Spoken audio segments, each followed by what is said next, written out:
Okay, welcome back. That's where we're getting into digital rights management and the DMCA and its fair use even really exists anymore. One of the things he brought up was, I'd already kind of covered songs. One of the things he brought up was DVDs, and yes, DVDs are based on the MPEG-2 standard, but they're encrypted. Of course, it's the easiest encryption in the world to undo because in order to play the DVD, you have to be able to decrypt it, so it can't be very secure encryption. This is a problem, by the way, with all digital rights management. It has to tell me how to open its lock, which means at the end of the day, it does nothing but inconvenience legal use. Somebody who's intent on stealing it is going to steal it regardless of any digital rights management you put on it. But in the case of a DVD, let's say I have a DVD. I legally bought it, I purchased it, I own it. I stick it in my DVD drive. Well, I mean, I have to spin the laser. I have to spin the laser on my TV DVD player. Those lasers only spend so much. The discs get scratched. If the disc gets scratched, I can't read it. So I want to make a copy of it. I make an ISO image to my hard drive, and I actually rip the DVD to my hard drive so I can just play it from my hard drive. Both acts are illegal under the Digital Millennium Copyright Act. I know that sounds crazy, but both acts are illegal because what I'm doing there is circumventing copyright protection. If you're doing anything to circumvent copyright or the licensing terms, you are violating the Digital Millennium Copyright Act and therefore committing a crime. Now, for the most part, this has civil penalties, but it is subject to some criminal consequences too.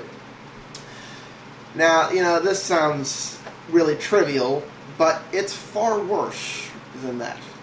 I will give you an example of a violation of the DMCA I do on a regular basis. He brought up licensing. Nobody really owns software that's licensed. Okay, let's say I bought a machine and it came with Windows. The manufacturer didn't give me a Windows disk. Nothing in the Windows licensing expressly prohibits the giving me of a Windows disk.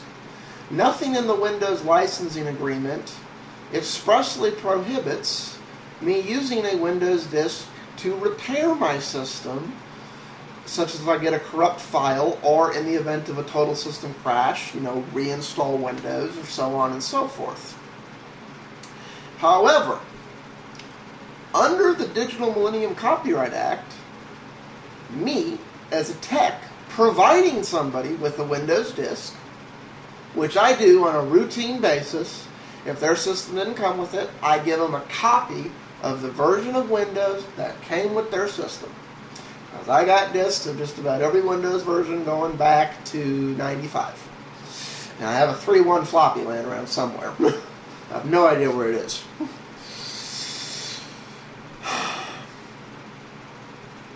TMEF CDs going back to 98. Anyways, that's illegal because I've made an illegal copy. I have made a copy of something that's not designed to be copied, and that's a crime. And it has several civil penalties with it. All I'm doing is enabling somebody to legally use something that they have legally obtained a license for use with that computer. And to do that is a crime. Now let's go one step more. For those of you who remember XP, pre-Service Pack 1, it didn't support hard drives larger than, I want to say 137 gigabyte, but it might be 27. I always forget. It's something 7. After Service Pack 1, Windows was capable of recognizing that. Let's say I bought a bigger hard drive. I'm legally allowed to download Service Pack 1 and Service Pack 2 and Service Pack 3. One of the best things you could do was take your Windows XP disk and Service Pack 1 and put them together and create a Service Pack 1 Windows XP disk. And when Service Pack 2 came out, it was really good to create a Service Pack 2 disk so your system wasn't vulnerable out the door to certain vulnerabilities that Service Pack 2 fixed. To do this requires circumventing all the digital rights management on the Windows disk, taking it off, and basically making my own Windows disk. Nothing expressly forbids this, except for the fact that to do it, I gotta circumvent digital rights management and copyright protection. I'm not doing anything illegal. I'm using something that under the Windows licensing I'm entitled to for free, and something that I've legally purchased that licensed me to install Windows on a computer, and I'm putting them together so I can use them to what they're truly capable of. This is legal under the licensing agreement, illegal under the law. And there's a whole mess of things like this. I'm bashing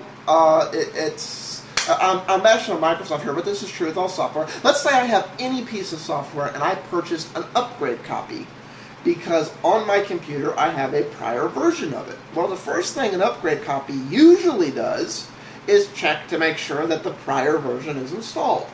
Okay, let's say my computer crashed. I had it at one point, but all I have is this upgrade copy.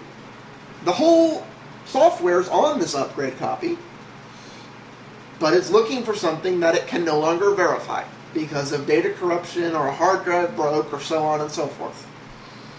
This is another form of Digital Millennium Copyright Act that I violate on a routine basis, and I keep detailed records of all of them.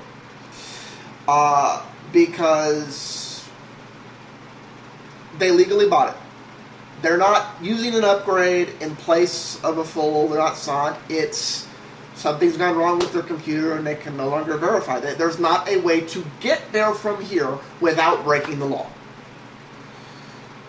This brings back to the real problem with this stuff in the patents. It's the licensing terms.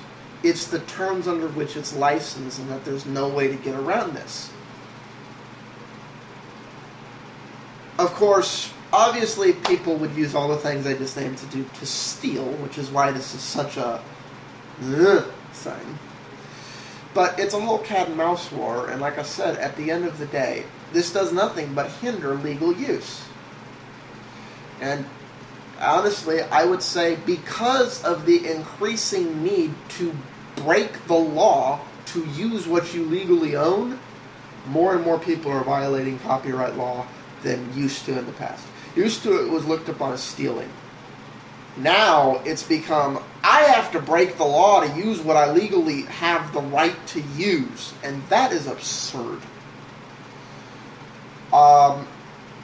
So, you know, that's why I offered to give XP 64-bit home disk to anyone who installs Linux and screws it up. Or if you install OS, if you install something else or something, and your system gets screws up and you need that disk, because there are times it's the only way you can really fix the computer without losing all your data.